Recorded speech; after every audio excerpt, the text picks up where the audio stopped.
France's relations with South Pacific countries has suffered in recent months with the Rainbow Warrior scandal and atomic tests in the Pacific. Now, the Franco-Australian Cultural Association has been established in Newcastle to promote better cultural ties between France and Australia. Today, Professor Xavier Ponce of the French University of Toulouse-Le Mirail discussed the future of French-Australian relations. His area of expertise is Australian history, politics, but in particular, literature. I've been reading Australian literature for nearly 20 years, and I've been writing about it nearly 15 years, and I found this quite exotic and quite fascinating. The recent Rainbow Warrior scandal in Auckland Harbour put a great deal of strain on France's relations with New Zealand, and the tests in Mururoa Atoll don't help either. Do you see any problems for France's relations with Australia in the future? There will be problems, obviously. I think the Rainbow Warrior incident will eventually be forgotten, regrettable though it is. But the French are not about to give up nuclear testing in the Pacific, and I think this particular bone of contention is going to be there for a long time. However, the professor is hopeful the Franco-Australian Cultural Association will help heal the wounds of international outrage such as Greenpeace and the tension of nuclear tests.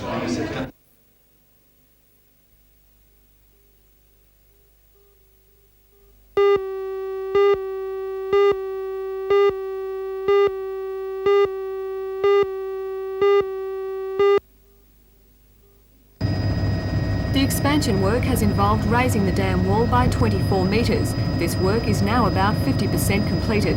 The company contracted to expand the dam, Citra Constructions, says the enlargement of the spillway is also half finished, while the underground outlet works are 80% completed. The $48 million project is entirely funded by the state government, and if the present rate of construction is maintained, it will be finished well ahead of the scheduled date in March 1987.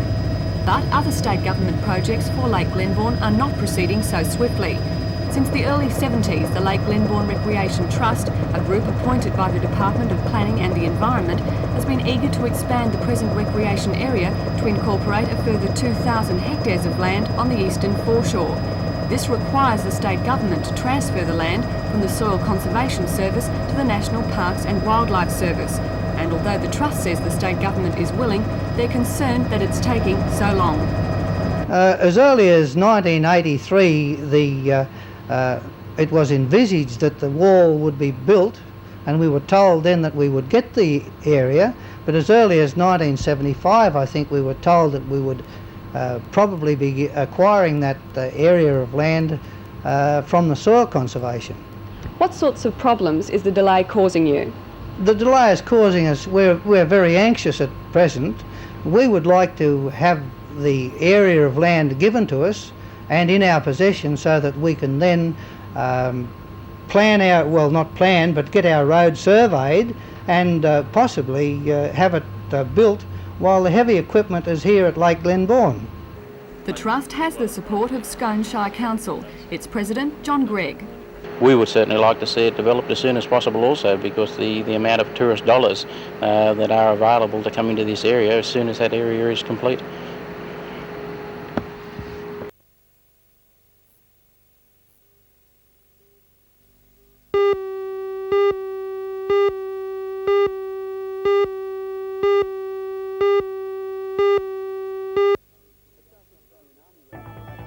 A South Australian Army regiment relocating to a RAF base in New South Wales is a sure indication that something big is on the boil. In this case, it's Exercise Coral Sea 85, and for more details on it, be watching NBN News tonight at 6.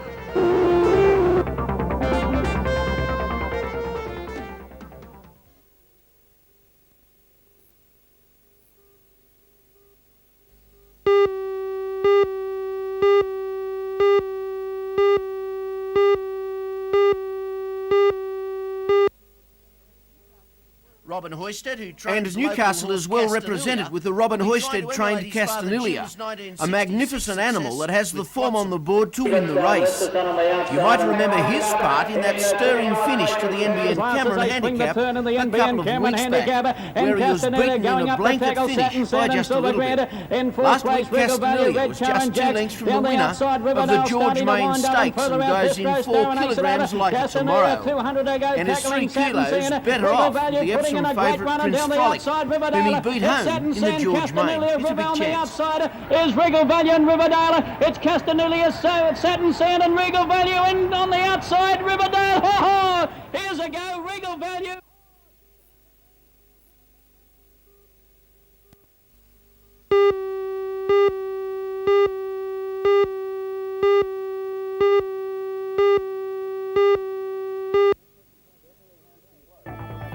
He's certainly a handsome bloke, and that's what the judges thought today at the 1985 Singleton Show.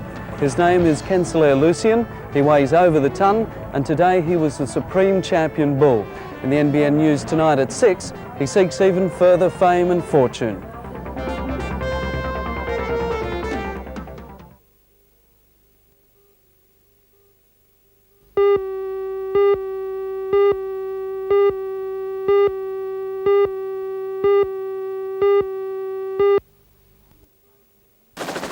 The man was flown from Denman to Newcastle by Westpac Rescue helicopter following the crash at Rosemount. The estate is participating in the Upper Hunter Wine Festival, but the fun turned to near tragedy about 8:30 this morning. Denman police say 40-year-old John McCosco of Richmond was about 50 metres above Rosemount's private airstrip when the engine of the ultralight he was flying appeared to stall. It then nosedived onto the runway. Police say friends who were watching McCosco's manoeuvres sought help immediately. Denman Volunteer Rescue Squad helped free the man. He received medical treatment before being transferred to the Royal Newcastle Hospital. Late this afternoon, he was in a stable condition, with compound fractures of his ankles and legs.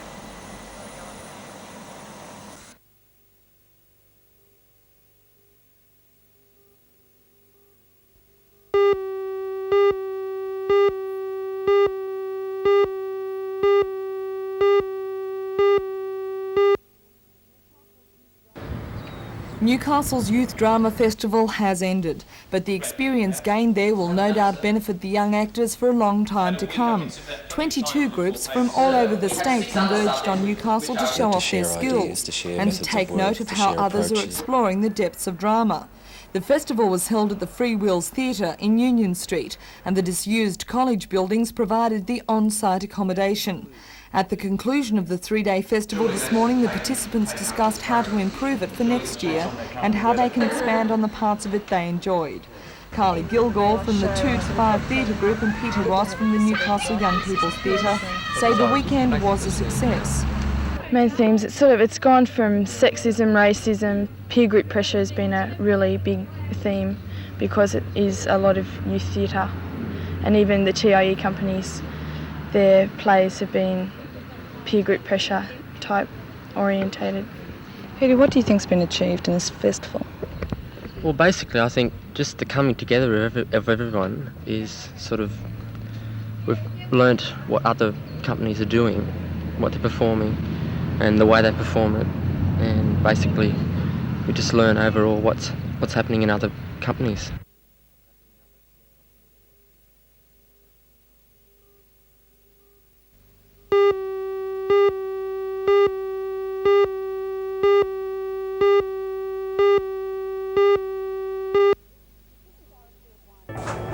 This is Arrowfield Winery. It and 6 other wineries have thrown open their doors over the long weekend to celebrate the Upper Hunter Wine Festival. It's attracted thousands of visitors to the district, eager to sample the produce and take part in the many associated festival activities. I'm Helen Hughes. I'll have more details in NBN's Hour of News tonight at 6.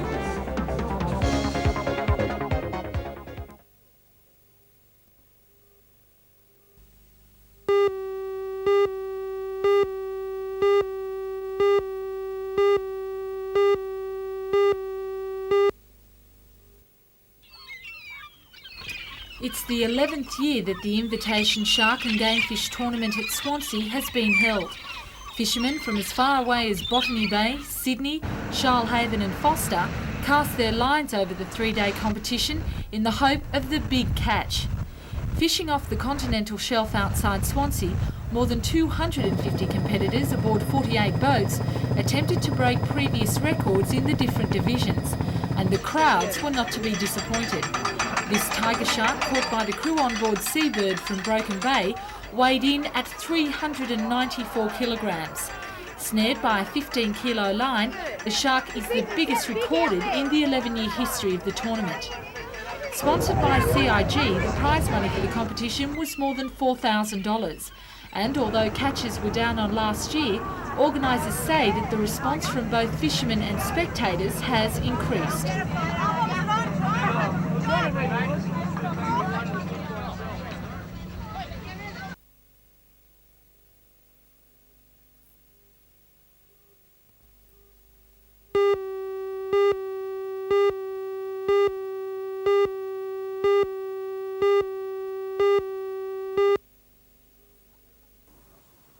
The Upper Hunter Wine Festival was on again this year, and 7 vineyards showed off their products. Organisers say that thousands from the Hunter region as well as interstate took the opportunity to taste free of charge the selected wines.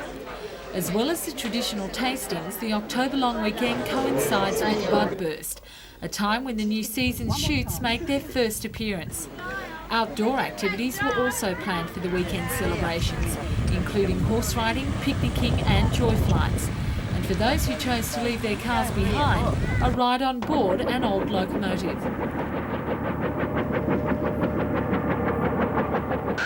The Malibu Steel City Surf Classic saw the return of Australian greats strutting their stuff on the planks. Although the waves were disappointingly small, no one seemed to mind.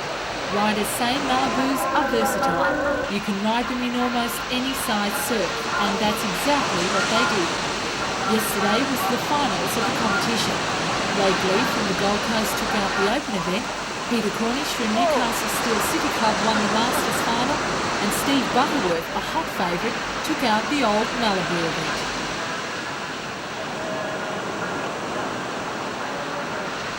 For most people, the long weekend was a time for relaxation and socialising, but there were problems on the return trip home.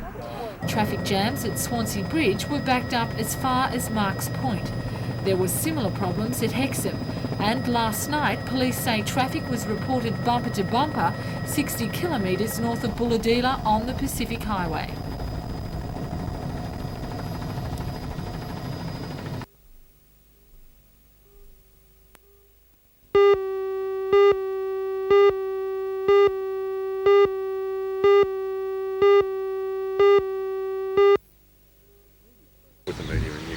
Media personalities from the local television, radio and newspapers will be joined on the course by business people for what's hoped to become an annual golf day to raise money for different charities. As organiser Paul Tynan explains, this year the money will go to the Cusick appeal. Now. The charity this year is Richard Cusick, of course, Hamilton Rugby Union player who was injured and now quadriplegic. We're restricting the field to 160. It's a novelty golf day. All are welcome to play, although there are over, I believe, 120 booked in to play at this stage. So anyone else wanting to play will have to hurry up and get their act together. I believe there's been over $2,000 raised to this stage from this day so far. You said there will be novelty events this Friday. What sort of things have you got in mind? Well, people will be able to back their skills, shall we say, teeing in on the par threes, teeing off tyres, so on, etc., etc. Anything to bring the better golfers back to the field with a lot of people who I'm sure won't be such experienced golfers on the day.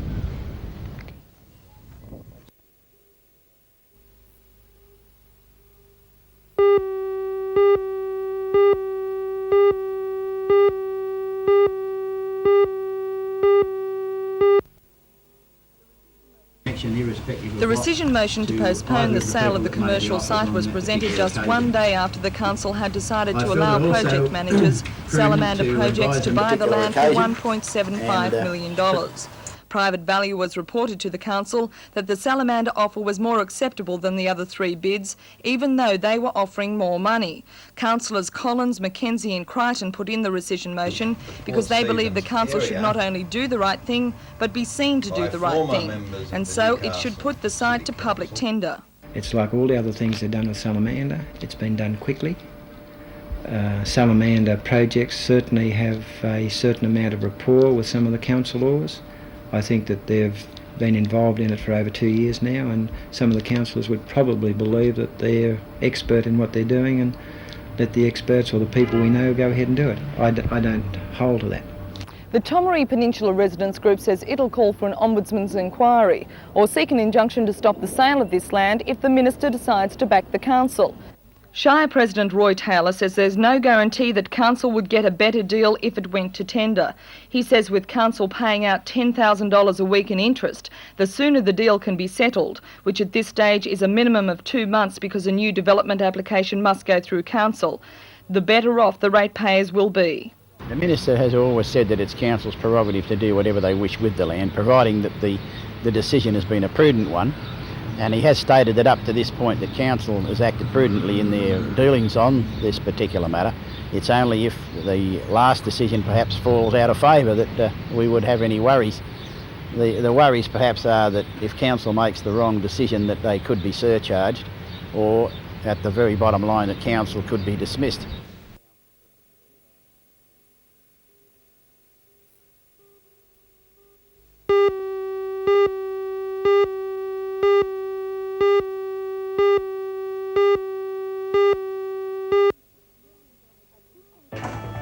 A $2.6 million extension program is well underway at Morisset High, and it's expected to be completed this time next year. The project was undertaken because of a rapid increase in enrolment figures. For more details, be watching tonight's news at 6 o'clock.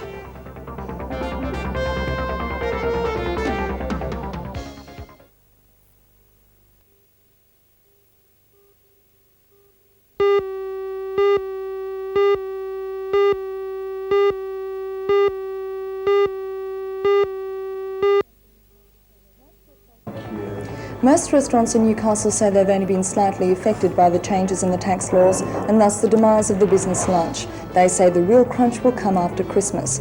I'm Janelle Provost. We'll have more details on that and other stories tonight on NBN News at 6.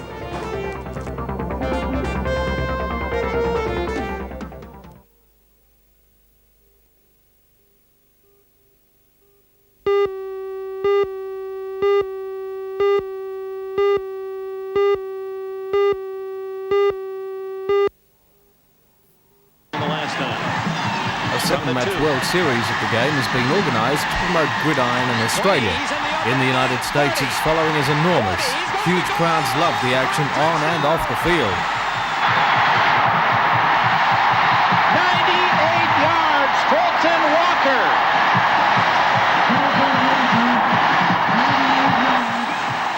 On Sunday, October the 13th, the big match comes to the International Sports Centre at Broadmeadow. The Cowboys take on the Thunderbolts. The Cowboys were practicing there last weekend under the watchful eye of Mark Grundy, who signed to play with the Dallas Cowboys next year.